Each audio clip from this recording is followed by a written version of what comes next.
எல்லா உணர்ச்சிகளையும் விட சுயமரியாதை உணர்ச்சியை வேளாண்மை மதிக்க தொகுதுங்க.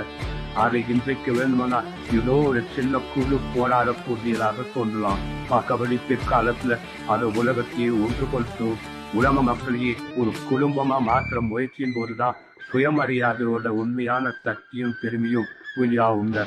சுயமரியாதை உணர்ச்சி திறந்து விட்டால் யாராலும் அதை அழிக்கவோ அடக்கி வைக்கவோ முடியாதுங்க.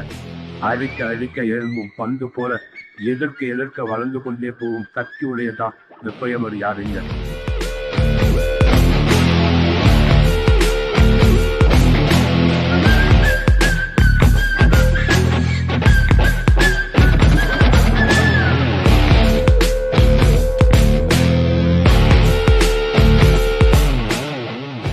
சுயமரியாதை உணர்ச்சி தான் உலக மக்களையே ஒரு குடும்ப சகோதரர்களாக மாற்றும்.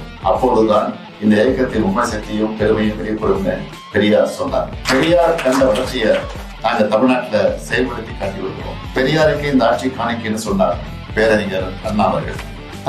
தமிழர் தந்தை பெரியார் மறைந்த போது அரசு மரியாதைக்கு ஆணை பிறப்பிச்சார் தமிழர் கலைஞர். பெரியார் பிறந்த நாள சமூக நீதி நாளாக அறிவிச்சு செப்டம்பர் 17 தமிழ்நாட்டை உறுதிமொழி எடுத்து வச்சிருக்கு நம்ம திராவிட மாடல். பெரியார் உலகமயமாகிறார். உலகம் மாற்றத்தன்மையை மதிப்பதாக மாறட்டும்.